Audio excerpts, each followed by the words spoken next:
नमस्कार विद्यार्थियों, मैं रुचि दुबे, सहायक आचार्य शिक्षा शास्त्र विभाग, इलाहाबाद विश्वविद्यालय प्रयागराज से। और आज हमारे इस चर्चा का शीर्षक है राष्ट्रीय शिक्षा नीति 1968। तो कोठारी आयोग के द्वारा रिपोर्ट प्रस्तुत करने के बाद भारत सरकार ने अप्रैल 1967 को संसद सदस्यों की एक समिति का गठन किया और इस समिति को 3 कार्य दिए। पहला, कोठारी आयोग के सुझावों पर गंभीरता से विचार करना। दूसरा, राष्ट्रीय शिक्षा नीति का ड्राफ्ट तैयार करना। और तीसरा, प्राथमिकता के आधार पर उसके क्रियान्वयन की रूपरेखा तैयार करना। इस समिति ने शिक्षा द्वारा राष्ट्रीय एकता को सुदृढ़ बनाने पर बल दिया और भाषा नीति, कार्यानुभव, चरित्र निर्माण, विज्ञान शिक्षा एवं शोध, शैक्षिक अवसरों की समानता पर अपने विचार प्रकट किए और शिक्षा के सभी स्तरों में गुणात्मक सुधार पर बल दिया। केंद्र और राज्य सरकार के शैक्षिक दायित्व भी निश्चित किए और समिति द्वारा प्रस्तुत रिपोर्ट के आधार पर 24 जुलाई 1968 को भारत सरकार ने राष्ट्रीय शिक्षा नीति 1968 की घोषणा की। राष्ट्रीय शिक्षा नीति 1968 कोठारी आयोग की रिपोर्ट पर आधारित थी और यह शिक्षा नीति केवल 9 पृष्ठों में प्रस्तुत की गई और इसके मूल तत्व की अब हम चर्चा करेंगे। तो पहली बात तो ये कि जो राष्ट्रीय शिक्षा नीति 1968 ने शिक्षा को राष्ट्रीय महत्व का विषय माना और यह स्वीकार किया कि शिक्षा के द्वारा ही स्वतंत्रता, समानता, समाजवाद, धर्मनिरपेक्षता और न्याय के मूल्यों का विकास किया जा सकता है। शिक्षा के द्वारा ही राष्ट्रीय एकता और लोकतंत्र को सुदृढ़ किया जा सकता है। शिक्षा के द्वारा ही राष्ट्रीय उत्पादन में वृद्धि की जा सकती है और राष्ट्र का आर्थिक विकास किया जा सकता है। 1968 की शिक्षा नीति के अनुसार शिक्षा की व्यवस्था केंद्र एवं राज्य सरकारों का संयुक्त उत्तरदायित्व था।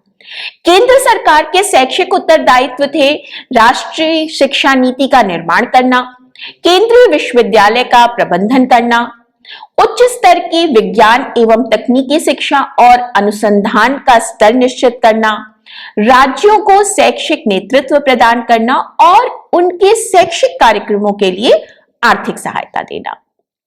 और राज्य सरकार के शैक्षिक उत्तरदायित्व के अंतर्गत आया कि केंद्रीय शिक्षा नीति के अनुसार राज्य स्तर पर शिक्षा का नियोजन करना, वित्त व्यवस्था करना, शैक्षिक प्रशासनिक ढांचे पर नियंत्रण रखना और विभिन्न स्तर की शिक्षा की गुणवत्ता बनाए रखना।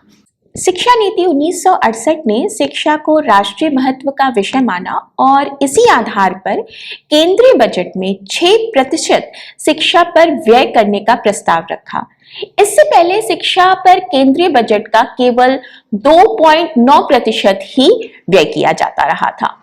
इस नीति के अनुसार पूरे देश में 10+2+3 शिक्षा संरचना लागू की जाने की बात कही गई, अर्थात पहले 10 वर्षीय शिक्षा के लिए आधारभूत पाठ्यचर्या होगी।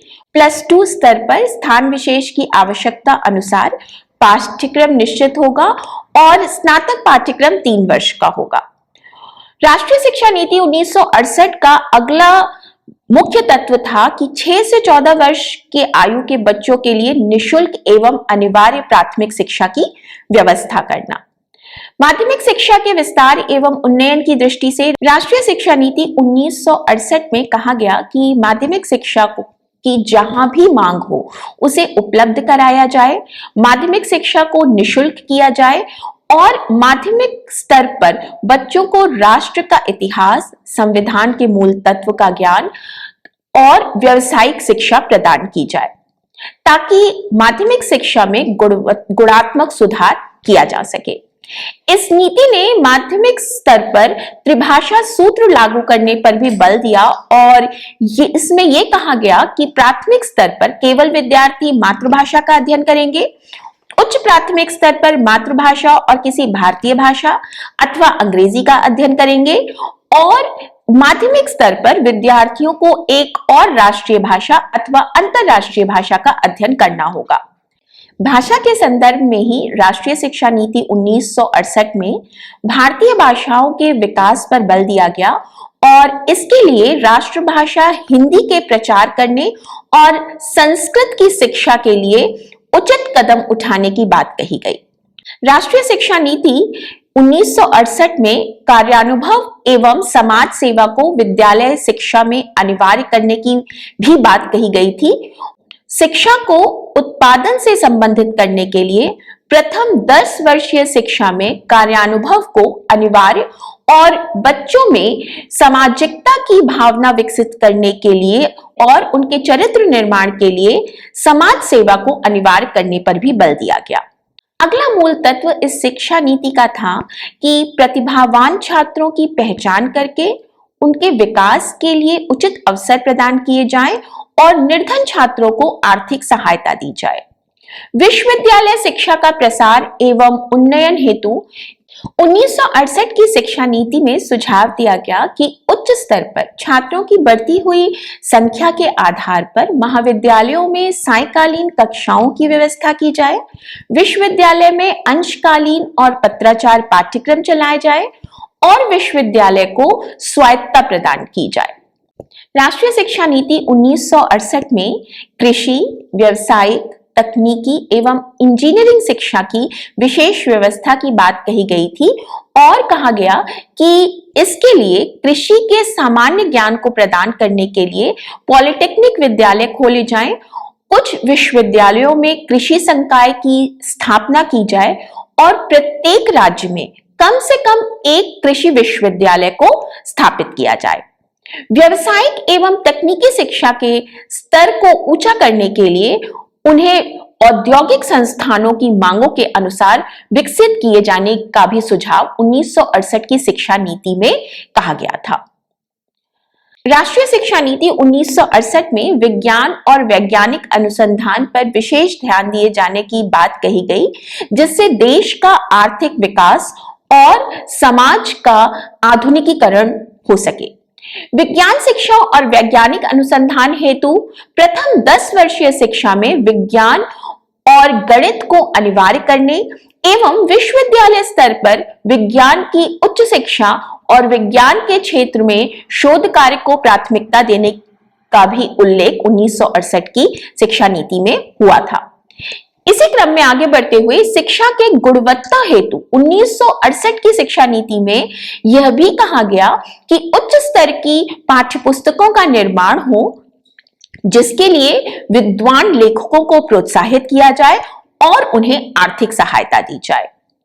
परीक्षा संबंधी सुधार हेतु राष्ट्रीय शिक्षा नीति 1968 ने कहा कि बाह्य परीक्षाओं के महत्व को कम किया जाए एवं आंतरिक एवं सतत मूल्यांकन पर अधिक बल दिया जाए। हर स्तर की परीक्षा को विश्वसनीय एवं वैध बनाने के उपाय किए जाएं।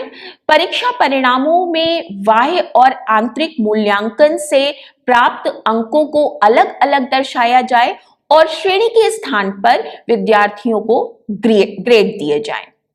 शिक्षकों के स्तर को सुधारने के लिए इस नीति में कहा गया कि शिक्षकों के वेतनमान को बढ़ाया जाए और शिक्षकों को 3 सूत्रीय लाभ, जिसके अंतर्गत जीपीएफ, जीवन बीमा और पेंशन आता है, वो दिए जाने चाहिए।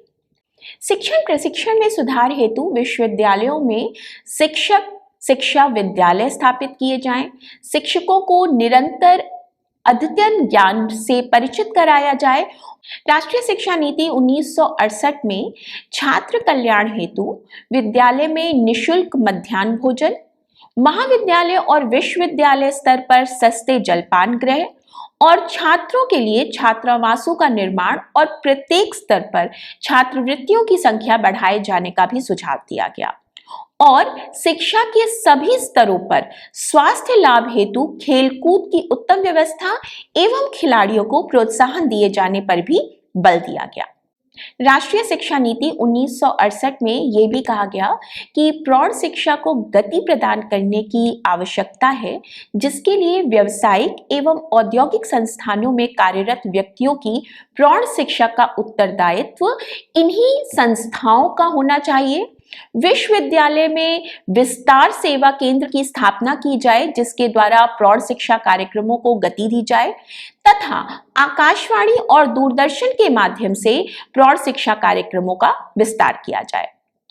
राष्ट्रीय शिक्षा नीति 1968 में शैक्षिक अवसरों की समानता को प्राप्त करने के लिए भी प्रावधान दिए गए और यह कहा गया कि जाति, लिंग, धर्म, स्थान आदि के आधार पर शिक्षा में कोई भेदभाव न किया जाए तथा शिक्षा के समान अवसर प्रदान किए जाने के लिए सभी बच्चों की पहुंच की दूरी के अंदर प्राथमिक विद्यालय स्थापित किए जाए। बालिकाओं, पिछड़ा वर्ग, अनुसूचित जाति, अनुसूचित जनजाति और अल्पसंख्यक वर्ग के बच्चों की शिक्षा का ध्यान दिया जाए। पहाड़ी क्षेत्रों के बच्चों की शिक्षा की व्यवस्था की जाए। शारीरिक दृष्टि से विकलांग और मानसिक दृष्टि से पिछड़े हुए बच्चों के लिए अलग से विद्यालय स्थापित किए जाएं। प्राथमिक शिक्षा निशुल्क की जाए और छात्रों को छात्रवृत्तियां दी जाए। तो अभी तक हमने चर्चा करी राष्ट्रीय शिक्षा नीति 1968 के मूल तत्वों की। अब बात करते हैं इस नीति के मूल्यांकन के बारे में।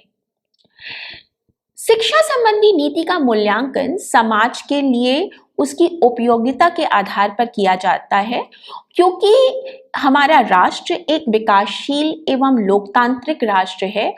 इसकी अपनी कुछ मूलभूत आवश्यकताएं हैं और कुछ लक्ष्य हैं और इन्हीं आधारों पर राष्ट्रीय शिक्षा नीति 1968 का मूल्यांकन किया गया और इसमें कुछ गुण एवं दोष पाए गए, जिसकी चर्चा अब हम करेंगे। पहले बात करते हैं कि राष्ट्रीय शिक्षा नीति के गुण क्या थे। राष्ट्रीय शिक्षा नीति 1968 के गुण की अगर हम बात करें तो वो कुछ इस प्रकार से निकल के आते हैं। पहली चीज तो इस राष्ट्रीय शिक्षा नीति में शिक्षा को राष्ट्रीय महत्व का विषय माना गया और इस पर केंद्रीय बजट का 6% व्यय करने की प्रस्ताव दिया गया। पूरे देश में समान शिक्षा संरचना 10+2+3 लागू करना स्वीकार किया गया। अनिवार्य एवं निशुल्क प्राथमिक शिक्षा की व्यवस्था पर बल दिया गया। माध्यमिक शिक्षा के विस्तार के साथ उसके गुणात्मक सुधार पर भी बल दिया गया। भारतीय भाषाओं के विकास पर बल दिया गया। प्रतिभावान छात्रों को पहचान कर उनकी शिक्षा की उचित व्यवस्था करना केंद्रीय सरकार का उत्तरदायित्व माना गया। विश्वविद्यालय शिक्षा के प्रसार के साथ साथ उसके गुणात्मक सुधार पर बल दिया गया। कृषि, व्यवसाय, तकनीकी एवं इंजीनियरिंग की शिक्षा पर इस नीति पर विशेष ध्यान दिया गया। इस नीति में परीक्षा प्रणाली में सुधार हेतु भी अनेक सुझाव दिए गए थे। शिक्षकों के स्तर को बढ़ाने, उनके वेतनमान को बढ़ाने और सेवा शर्तों को सुधारने पर बल दिया गया। छात्रों के कल्याण के लिए अनेक योजनाएं प्रस्तुत की गई। प्रौढ़ शिक्षा को महत्व दिया गया और शिक्षा के द्वारा समाज में आधुनिकीकरण पर बल दिया गया। सभी को शिक्षा प्राप्त करने के समान अवसर प्रदान करने की भी योजना इस नीति में बनाई गई थी। केंद्र और प्रदेश की शिक्षा बजट में बढ़ोतरी की गई। उच्च शिक्षा, व्यावसायिक शिक्षा, तकनीकी शिक्षा और शिक्षक शिक्षा का विस्तार हुआ। विश्वविद्यालय एवं महाविद्यालयों में राष्ट्रीय सेवा योजना की शुरुआत हुई। तो अब बात करते हैं राष्ट्रीय शिक्षा नीति 1968 के दोषों की। पहली बात तो ये कि इस नीति में केंद्र और राज्य सरकार के शैक्षिक उत्तरदायित्व तो निश्चित किए गए, लेकिन ऐसे किसी अधिनियम की बात नहीं कही गई जिससे उन्हें अपने उत्तरदायित्व निर्वाह करने के लिए बाध्य किया जा सके। इस नीति का दूसरा दोष था कि प्रथम 10 वर्षीय शिक्षा के लिए जिस आधारभूत पाठ्यचर्या की बात की गई वो बहुत ही विस्तृत थी। उसमें कार्यानुभव, राष्ट्र सेवा कार्य को भी सम्मिलित किया गया था, जिसकी वजह से यह शिक्षा बहुत ही बोझिल बन गई थी। तीसरा दोष इस नीति का यह था कि माध्यमिक स्तर पर जिस त्रिभाषा सूत्र को लागू करने की बात कही गई वह दोषपूर्ण थी। जिसका कारण यह था कि शुरुआत में तो त्रिभाषा सूत्र पूरे देश में राष्ट्रभाषा हिंदी की शिक्षा को अनिवार्य करने के उद्देश्य से लागू किया गया था। कोठारी आयोग द्वारा प्रस्तावित त्रिभाषा सूत्र में अहिंदी क्षेत्रों में बच्चों को हिंदी अथवा अंग्रेजी में से किसी एक भाषा लेने की छूट दी गई थी और यहीं पर त्रिभाषा सूत्र की मूल भावना का उद्देश्य जो था वो पूरा नहीं हो सका। इस नीति के सुझाव के आधार पर उच्च शिक्षा सभी इंटर पास छात्रों के लिए खोल दी गई, जिसके परिणाम स्वरूप महाविद्यालय और विश्वविद्यालयों में छात्रों का प्रवेश दबाव, छात्र अनुशासनहीनता, छात्र आक्रोश, शिक्षित बेरोजगारी आदि बढ़ी और समय, शक्ति और धन का अपव्यय हुआ। तो आज हमने इस सेशन में राष्ट्रीय शिक्षा नीति 1968 के बारे में विस्तृत चर्चा की और इसके अंतर्गत हमने इस नीति के मूल तत्व और उसके गुण और दोषों का अध्ययन किया। धन्यवाद।